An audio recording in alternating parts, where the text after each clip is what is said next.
It tells you, my friend, you were speeding. License, letter, license, plus no seatbelt, license. Then immediately you're in the game. Oh, come on, man, come on. Hey, don't come on, nothing here. Seatbelt, when letter license. Busy driving here, shoemaker, yeah? Yeah. Now you're in the game. You know, it's time to talk. It's time to work things out. In America, they don't play that game. Policeman walked up to my window. I was sitting in the car. Got up there.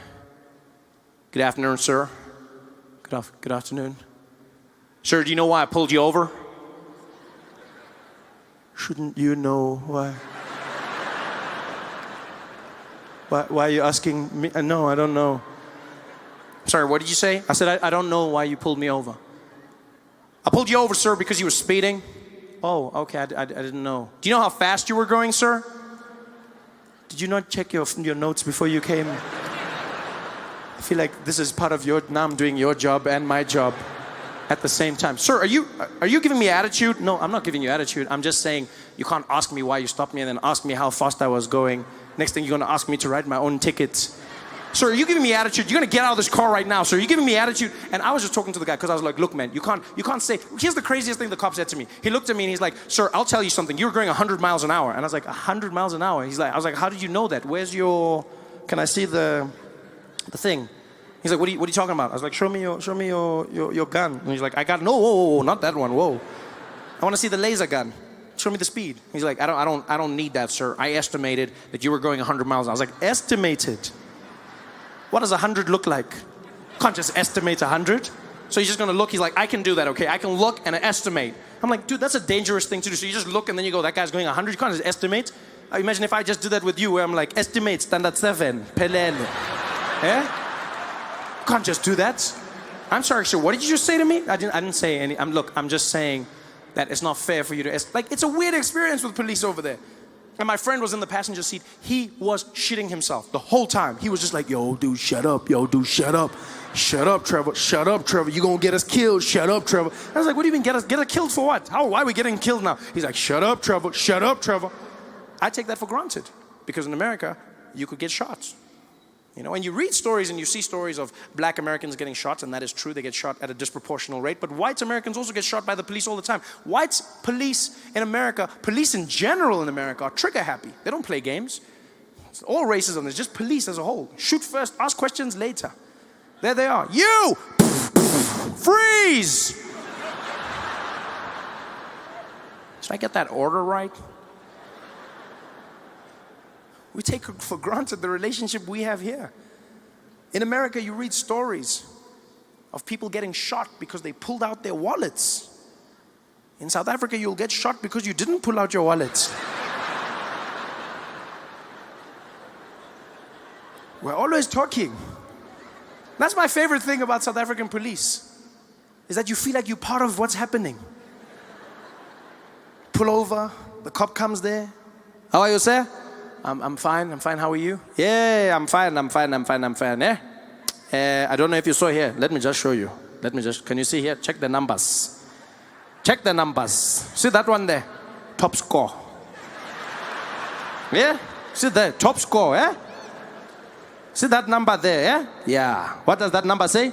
Then you're like, it says 160. Yeah? If it was Pac-Man, you have an extra life now, eh? Yeah? 160. So, what are we doing now? Malume. Yeah, what are we doing now? Malume. Hey, yeah, I know, my man, I know. They feel your pain. We're in this together. I almost feel like we need to send South African police. We need to send South African police to America, just so that Americans can learn what it's like to have a functional police force that's not always threatening to end your life. You know? A police force where you can communicate, where you can air your differences without fear of mortal retribution. Wouldn't that be great to have Americans in sticky situations? There they are at a standoff. The police pull up. Woo! Woo! All right, we're gonna hand you over. We've got a Sergeant Matabula here. He's a specialist from South Africa. We're gonna hand you over. Hello? Hello, sir, how are you? Man, I ain't coming out. Yeah. I'm greeting you. I said, how are you? Don't just shout here, we are talking. How are you? I'm fine, man. Thank you very much for asking. How are you? I'm doing good, thank you very much. Okay, what's going on here, my brother? Look, man, that shit y'all trying to pin on me, it ain't true, man. I'm innocent. Okay, so just come out and we can talk. Nah, man, I know how this shit goes down. Y'all gonna kill me or I'm gonna spend the rest of my life in jail. That's not true, that's not true. Just come out, we can talk. I know what y'all gonna do, man. I got two options. I'm gonna die or I'm gonna spend my life in jail. I'm sitting there enjoying myself, watching comedy shows, and the next thing you know, you just see this horrible village. It's just dirty, and there's old rusting buildings, and these sad black people, and I'm looking, I'm like, ooh, where is that? Cleveland?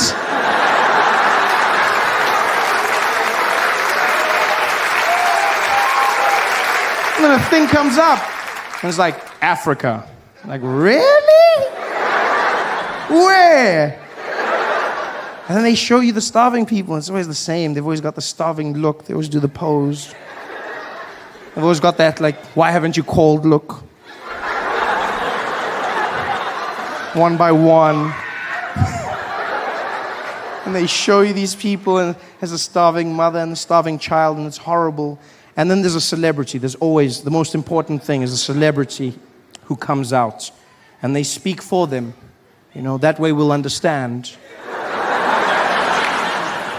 And the one I saw was Penelope Cruz. She was the celebrity. She's beautiful.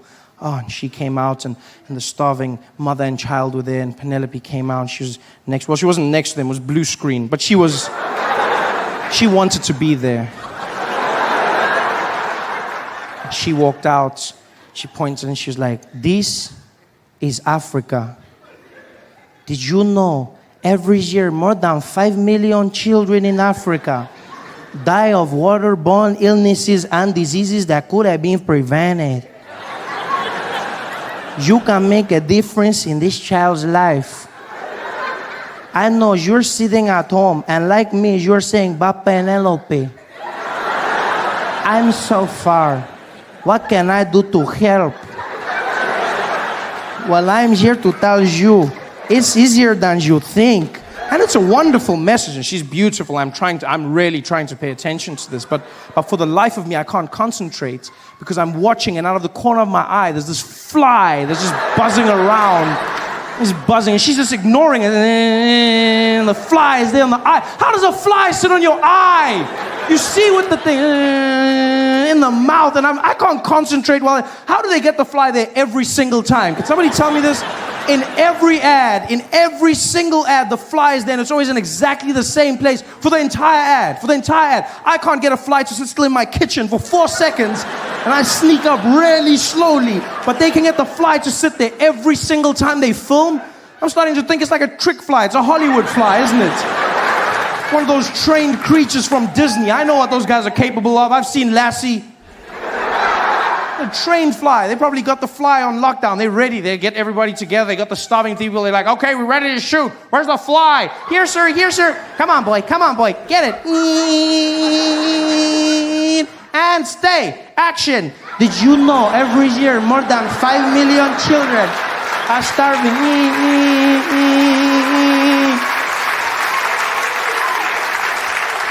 Horrible. Hate those ads. Hate the people who make those ads. 'Cause, I mean, there's people starving everywhere in the world. But you know, you can give them a bit of dignity. You know, and I hate the people in those ads as well, because they make Africans look bad. Yeah. And I can say that. You go, oh, but don't hate them, they're starving. No, you know what? I don't care. I really don't. Because people starving everywhere. And I grew up in a black family in Africa. And no matter how poor or hungry we were, we could still do this.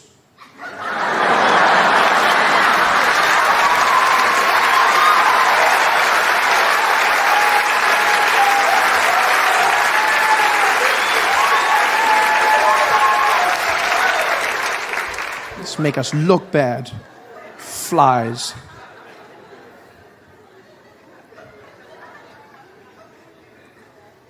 Gangster flies. Look like they're doing shout-outs. Have you seen them?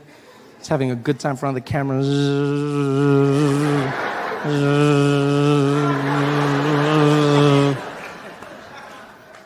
That's the worst thing in the world. But that's all you see out here. That's all you see. Those images of where's the world? We see America, you know. We watch your TV, we see your sitcoms and your news alike. We get everything from Idol all the way to Oprah. We love Oprah. We just, you know, yeah, of course. I mean, especially in South Africa, we love Oprah. We love no, because she gives us a lot of money. So I mean, we just love Oprah. She came out to South Africa and she built a school there. She built a school in South Africa called the Oprah Winfrey Leadership Academy. Spent $50 million building this school. Yeah, most expensive school ever built. Most expensive anything, just ever. You know, and those children love her. Like when Oprah comes there, they run out screaming, "Yeah! Oprah! Oprah! Oprah! Oh, yeah!" They just love it, you know. This is a big place for her. And then, you know, it's a wonderful school, state-of-the-art technology, brand new computer labs, state-of-the-art facilities. And then she made the mistake of hiring African teachers, which is not the worst thing. It's just she's had a few issues with discipline at the school. The way the teachers choose to administer the discipline is very different to what Oprah and America believes in, you know. And I blame Oprah. She interviewed them and she said to them, she said, "You guys aren't going to spank them, are you?" And they were like, no, never, Oprah, never. No, we will not spank them. And she left and they were like, yes, we don't spank. Here we beat. We beat. You don't spank a child, you spank a monkey. Here we beat. And that's what they did. They beat the children. They just beat them, which is horrible. I know, I smile. I mean, it's horrible. It's just, I think, in Oprah's school, because Oprah's world is so different. Getting a beating in her school must be something different, you know? See the teacher walk into the classroom with a cane, angry, just walking around. "Cynthia, were you talking at the back?" "No, miss, you were talking. That means you are going to get a beating." But because it's Oprah's school, everybody's getting one. You're getting a beating. You're getting a beating. You're getting a beating. Everybody's getting a beating. Look under your seat. It's a beating. Oprah. Hey guys, thanks for watching. Make sure to subscribe to my channel so you can win cool prizes. And by prizes, I mean surprise. There's no prizes. It's a free YouTube video, you greedy. Just click the video, man. Why you want free things on free things? But I've realized Americans have a very strange perception of Africa. I don't blame you guys though, you know. It's because of the images that you fed on TV, you know, the stuff that you see of us. You just get all these UNICEF ads, you know. Those infomercials, those are horrible. That's all I've seen of home, you know. You've got these people and they're really gaunt and they're skinny and they're just like, you know, and they've got the kwashiko and everything and they just look as horrible as possible. They just get there and, you know, they're shooting this and then Penelope Cruz will start talking as the woman's holding her starving baby in her arms and they'll come in and be like, "Every year, more than 5 million children are starving in Africa. You can make a difference if you donate $10 a month. You can donate a family's life. And you can change everything. Look at this child." And they show you the kid and, you know, and they go in there. And I understand this is a painful thing, I understand. But I just don't understand the small elements. Why do they include that, you know? Why is it that in every single one of these infomercials, why do they always have to have these people with the fly? What is up with that fly? I don't understand it. What is going on with the fly? There's always the flies. And it's not just the flies in the shot. It's not just the shot. It's not just the flies there, but they've got the flies and they sit in a very specific place. They always sit on their mouth, like always on the top lip. It's always on the top. How do they get the fly? I've tried. It's very difficult to get a fly to sit on your top lip. How do they achieve this goal? I'm sitting there watching this, you know, and they always get it. It's almost like they don't shoot without the fly now. It's like, you know, it's like the flies become the watermark of a starving African. It's like a trained fly. Is this one of your Disney flies? Is it one of those? It's one of those. Come on, boy. Come on, boy. Get in there. Get in and stay. Okay, we're ready. And action. Every year, more than 5 million children are starving. You can make a difference if you donate $100. It's just madness. What is it? And it angers me. It really does. I understand. There's people starving. Yes, there are people starving in Africa. I do understand this. There are people starving. But I don't understand why they need to make us look that bad. And yes, I will say it. They do make us look bad. They make the whole of Africa look bad. They make me look bad, and they make me angry. Because I grew up in a black family in Africa. And no matter how poor we were, no matter how hungry we were, no matter what, we could still do this.